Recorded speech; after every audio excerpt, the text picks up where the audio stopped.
Hey there, and welcome into another episode of the Route 1 Rundown. I'm your host, Steve Gorgie, and I'm back for another episode to talk some Maryland basketball. That's right, the season's here. Maryland played a real live basketball game this week, but before I dive into that exhibition win over UMBC and why you shouldn't panic just yet, first, a reminder that this show is on YouTube and part of the Department of Hoops, a DMV media network. So if you love local basketball, you got to go to youtube.com/@Department of Hoops to check out all of the great coverage that we have there, from Terps to Wizards to local mid-major basketball. If you love local basketball, you're going to love the Department of Hoops. You can also find me all across the internet at the same handle. It's at Gorg on Sports, so make sure you're following me there, especially as this college basketball season gets heated up. But let's jump right in to Maryland's first game of the season. It didn't count. It's not real. They're 0-0, but they did play a real live basketball game on Monday night against UMBC at the Xfinity Center. I watched it. You may have watched it. I know a lot of Maryland fans didn't watch it. It was on Big Ten Plus. There was a Commanders Monday Night Football game at the same time, so not a ton of people probably saw that one, but they did play it. There is a box score. I saw it with my own two eyes, and I'm not going to lie to you, it wasn't pretty. Maryland escapes UMBC 82-81. They need a late three-pointer by George Turkson to give them the win, but Maryland does come away with the win. And I understand why you might see that box score, why you might see that score and say, wow, I don't know any of these players on this team. They turn over essentially the entire roster except for one walk-on, but they don't return any scholarship players. And you might say, this is not going to be a fun season. This is not going to be a good season. I'm not looking forward to this. Things could get ugly in a hurry. Well, some of those fears may not be completely unfounded, but I don't think you can completely write anything off quite yet after this one exhibition game. First and foremost, because Maryland was missing a ton of pieces in this game.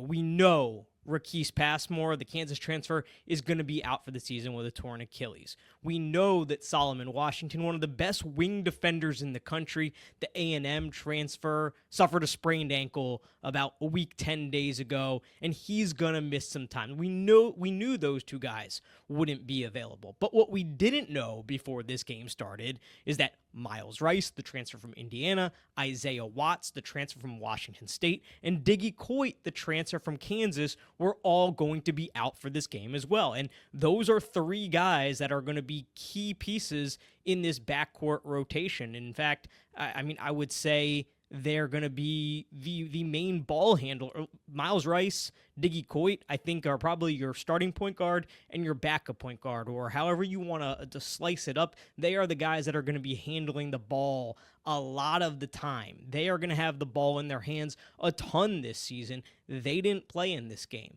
Isaiah Watts, another guy who's expected to be a key piece in this backcourt, didn't play in this game. So what you ended up seeing was a very thin Maryland backcourt where the McDonald's All-American, Darius Adams, plays 40 minutes in this game. 40 minutes for Darius Adams in his first ever college basketball game. Whether it counts or doesn't, it's still his first college basketball game, and he gets a ton of run in this one, which I think is a very good thing for him. You also have the freshman, another freshman from Spain, Guillermo Del Pino. He's a guy who comes in, never has played a college basketball game before, and he puts up a ton of minutes in this game. He plays 39 minutes in this game. So basically, you had 3 of 4 or 5 guys in your backcourt that you expect to get the bulk of the minutes. You expect to really be in that rotation that were out. And I think it's hard to really tell anything concrete about this Maryland team while they're so banged up, while they're so injured. Buzz Williams was asked about those injuries after the game. He declined to really comment on what they are, and it's going to be interesting to see going forward as the season really kicks up, really gets underway. They have the opener against Coppin State next Monday. Who will be available for that game and who won't be? Now, the piece of good news is They have a week between that UMBC game and the real opener against Coppin State, and then they have another few days off. They open with Coppin State on Monday. They have Georgetown on a Friday. So got about nearly 2 full weeks until that Georgetown game. Can you get at least a little bit more healthy between now and then? That's really going to be the key question about this team. So given the fact that Maryland was so banged up in the backcourt, that Darius Adams had to play 40 minutes, that Guillermo Del Pino had to play 39 minutes, I really struggle to take too much away from that game. I really struggle to say, wow, Maryland's going to be in trouble. UMBC is a program that you never want to be close with, certainly whether the game counts or it doesn't. You never want to be close with them. You never want to be trailing in the second half with UMBC, but that was the case, and Maryland just looked like a team, especially with its guards, that were missing a ton of key pieces, that hadn't played together a ton, and were struggling to find their way. So it wasn't a result that I think anybody wanted to see, but I think it's understandable given what that injury ward looks like right now. But I do think there were a few good things that came out of this game. I talked about Darius Adams already, the McDonald's All-American. Well, I think it's huge for him to be able to play 40 minutes early on. It wasn't an efficient night for Darius Adams, but he scored 19 points. He got to the free throw line a ton, 11 for 13 at the line. And what you saw from him throughout that game was a lot of the reasons he was a McDonald's All-American, why he was committed to UConn, why he was a coveted recruit coming out of high school. He is a guy who has some length, he's aggressive, he's attacking, he was getting to the rim. He also grabbed 7 rebounds to go along with those 19 points. He is a guy who you can see why Buzz Williams liked him. You can see why Dan Hurley liked him. You can see why he was a coveted player coming out of high school, why he was a McDonald's All-American. He's a guy who it's certainly going to take some time. He's going to need to develop. Any freshman coming into the Big Ten, it takes time, unless you're Derek Queen. Even Derek Queen had a few ups and downs throughout the course of the season where people thought, hey, maybe he's hitting the wall, but it's going to take any freshman time. Darius Adams seems, at first glance, like he is a guy who could develop over the course of this season and be a really effective player for Maryland in Big Ten play. So I think that's a big positive coming out of this one. Then you have Pharrell Payne. Pharrell Payne, the Texas A&M transfer. Of course, he started his career at Minnesota. He is expected to be Maryland's best player. He's expected to be Maryland's best big man. He goes off for 26 points last night, 9 rebounds, and Pharrell Payne was everything you expected Pharrell Payne to be. I was really impressed with the way that he was able to establish position. I was impressed with the way he was able to finish around the rim. He had a height advantage, he had a weight advantage, and he used that to his advantage. Exactly what you would expect a really good player to do against an overmatched team. I think Pharrell Payne is a guy who's going to challenge for all Big Ten this season. The biggest question for Maryland is, can they find enough pieces, enough guys around him, so it's not just him having to carry the load every night? That's the big question right now for the Terps. But again, I go back. The only thing I can take out of this game, truly, is that Maryland is a very banged up squad right now, and that they need their guards to get healthy in a hurry. If this is the roster Maryland has to trot out all season long, and I don't expect it to be, then yeah, I think it is going to be a long season. It is going to be a rough season. Fortunately, that's not the case. That's not the roster that was assembled. That's not what we're expecting to see, and we'll see how healthy they are, who comes back against Coppin State, and then a few days later against Georgetown. So that's my biggest takeaway, is Maryland needs to get healthy. Maryland needs to get healthy in a hurry.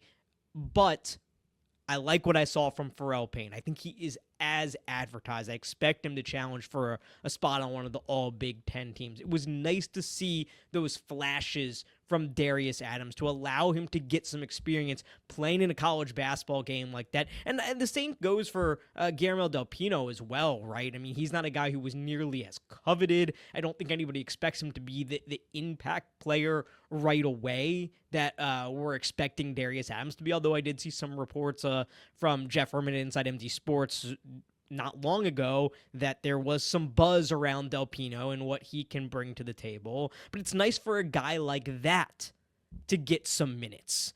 It's good experience for all of these guys who haven't played together, all of these guys who just haven't played a lot of college basketball. You could say the same for Andre Mills, the Texas A&M transfer. He gets 20 minutes in the game. You can say the same for George Turkson. I think it's a big deal for a guy like George Turkson to hit such a big shot at the end of the game. Your team's down. You need a bucket. And he went and he got one. I thought that was a really big deal for George Turkson to hit that shot to give Maryland the 79-78 lead, which they would ultimately hold on to. That was a big deal. Now, as expected, especially without those guys in the backcourt, Maryland did not have a great night shooting from beyond the arc, especially in the first half. In the first half, 1 of 6 from 3, a lot better in the second half, especially towards the end of that game. They go 4 of 9 in the second half. They finish on the night 5 of 15 in total, but that's going to be something that we're going to be watching with this Terps team all season long. How effectively can they shoot from beyond the arc? Now, something we're expecting them to be very good at is hitting the glass. That's a staple of Buzz Williams' teams, and that's what they were good at again last night. 17 offensive boards for Maryland. Pharrell Payne leading the way with 6 on the night. George Turkson grabbing 4. Andre Mills grabbing 4. I don't think it's a coincidence that all 3 of those guys are guys that transferred from Texas A&M to Maryland, along with Buzz Williams. So if you're looking for encouraging signs, things that are good about last night, Maryland grabbed 17 offensive boards, 25 second chance points in this game. Now, kind of going back to the bad side again, and again, it goes right back to the injuries and having an inexperienced backcourt. Maryland turned the ball over a ton, 17 turnovers in this one, something that's going to certainly have to get cleaned up. So I look at this game and I say there's some encouraging things. I think it's great for these guys to get minutes. It's great for these guys to get in a real game playing with one another. It's great to be in a game that doesn't count. Had they lost that game, they'd still be 0-0. It would be okay. So I think those are all positives to take out of it. I think it's a positive to see what Pharrell Payne can be. It's a positive that George Turkson was able to hit a big shot. And it's a positive that Maryland, this team, so shorthanded, so banged up, so inexperienced playing together, was able to find a way to win a ball game. I think that is all on the positive side. On the negative side, Maryland has to get healthy, because if this is the backcourt you are trotting out once you hit Big Ten play, they're going to be in for a long, long season. So those are my main takeaways from that UMBC game. It's October. I'm certainly not going to say the sky is falling, but I am very curious to see how quickly this team can get healthy and what they're going to look like against Coppin State and then against Georgetown.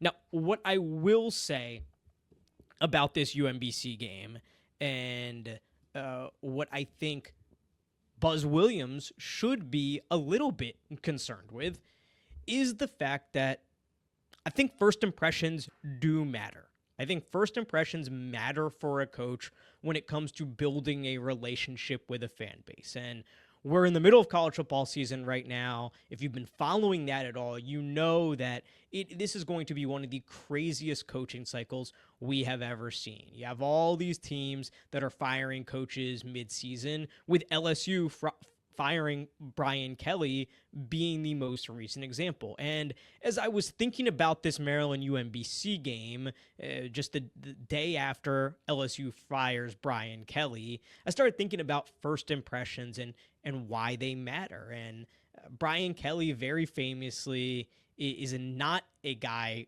from the South. He's not a guy from Louisiana. Of course, he coached at Notre Dame before LSU, but when he got hired at LSU, he was at a basketball game, addressed the crowd, and famously put on this fake Southern accent and said, "My family." And it's been a joke ever since, and everybody made fun of him. And it was just so disingenuous that it rubbed a lot of people the wrong way. And now, does any of that matter if Brian Kelly was winning and winning the SEC and going to the college football playoff and winning national championships? No, probably not. But that was his first impression to LSU fans. And I don't think he was ever embraced by your run-of-the-mill LSU fan. And I think that's part of the reason why it was easy to push him out. I think it's why it was easy to fire him before he even hit November of this 2025 season. Again, winning solves all, and if he was winning and saying, "my family," then nobody would care. But he never endeared himself to LSU fans, and I think it ultimately was a problem. That was his first impression. I think about Mark Turgeon at Maryland. 3 years at Maryland. First 3 years at Maryland, never made an NCAA tournament. Had some really disappointing seasons, year 2 and year 3, where you thought, like, okay, they're going to be pretty good. They can do something. Never made an NCAA tournament while Maryland was a member of the ACC. They moved to the Big Ten. Of course, Melo Trimble comes in. They go on a nice little run. But that always kind of stuck for me, certainly, in the back of my mind as we went through the Turgeon years. And there were certainly some things going on in the Big Ten days too, where you're like, does this team have it? Can he get them over the hump? Can he get to a Final Four? Can he be get this program, this team where they really want to go? But I think that first impression, those first 3 years in the ACC and what he wasn't able to do, it certainly stuck with me, and I think it stuck with a lot of Maryland fans. So I say all that to say, I do believe first impressions matter, and I don't think you could have a worst first impression as a new coach at Maryland than losing to Coppin State in your first real game, than losing to Georgetown in your first big home game. I think that would be a really tough start for Buzz Williams and his tenure here at Maryland. It's not something that you want to have happen. Now, I think you can look at it logically, and if they did lose to Coppin State or they did lose to Georgetown, you could look at it logically if they are as banged up and as injured as they were against UMBC and say, hey, he gets a pass. Nobody could win in that circumstance. You got 15 new guys coming in, they haven't played together, and you're injured to boot. Okay, you get a pass. But I think it is still a first impression, and it's something that you don't want to do. So I think for Buzz Williams' sake, for his relationship with this fan base, and just for building some excitement around this program, I really hope that Maryland can get healthy over the next week and be at relatively full strength as they open up the season against Coppin State, and then they renew that rivalry with Georgetown a few days later in the first really big home game of the season. Actually, that Coppin State game, not even a home game. That game is going to be in Baltimore, a neutral site game. I expect it to be Terps heavy from a crowd perspective, but from a first impression perspective, if you're Buzz Williams, you just don't want to lose those games, fair or unfair. I think for a coach, first impressions do matter when building that relationship with a fan base. We've also seen from this Maryland fan base, it's a fickle one. This is not, we're just talking about LSU football a few minutes ago. This is not LSU football where people are going to show up no matter what. Or even better example, South Carolina, who we just saw take Alabama to the brink last week. South Carolina has basically no real winning tradition in college football. Yeah, they've had some good years under Steve Spurrier, but they are not Alabama. They are not Ohio State. They are not a national championship winning program by any means. They show up there week in and week out at Williams-Brice. that is not this Maryland fan base right now at this point in time. This is a fickle fan base that if you're winning, then Xfinity Center is as good of a big game atmosphere, as good of a big game arena as there is in college basketball. But when you're on the bubble or you're, God forbid, losing to low majors, it's a place where apathy sets in really quickly. And I think something that any new head coach does not want to allow is for apathy to set in among the fan base, especially early in his tenure. You want to create buzz, you want to create excitement. So for all of those reasons, I do really think it's important that Maryland gets healthy as soon as humanly possible, and I sincerely hope that's the case. I've also talked about it a couple episodes ago, that the start of Maryland's schedule is hard, especially the start of Big Ten play. Now, in the non-conference, you have some high majors on the schedule. You have Georgetown. You go to Marquette. You're at the Players Era tournament out in Vegas where you have UNLV, but you have Gonzaga more importantly, and then you have some other games that are TBD, and then you start Big Ten play with Iowa and Michigan. Maryland, according to Ken Palm, an underdog in 7 of their first 10 Big Ten games. So when I think about the health of this team and I think about first impressions and I think about creating buzz and excitement early in this Buzz Williams era, you look at that schedule, again, if Maryland doesn't get healthy, things could go south quickly here. It's going to be all about treading water, I think, for this team, for this program in the early going here. And a big part of that is going to be getting healthy. So the bottom line from this one exhibition game is it's far, far, far too early to panic, but Maryland does need to get healthy and get healthy pretty quickly here, or they do risk things getting late early. Again, Buzz Williams failed to really offer anything in regard to the status of these guys or what we could expect as far as timeline in the post game. So it's going to be a little bit of a waiting game here. We're just going to have to wait and see what happens and see what lineup they put out there on the court on Monday night when they open things up for real against Coppin State. So I will be back after that game to break things down, look ahead to the Georgetown game. I'm looking forward to this season heating up. Hopefully the Terps getting healthy and talking about it all season long with you. That's the show for today. Until next time, this has been the Route 1 Rundown.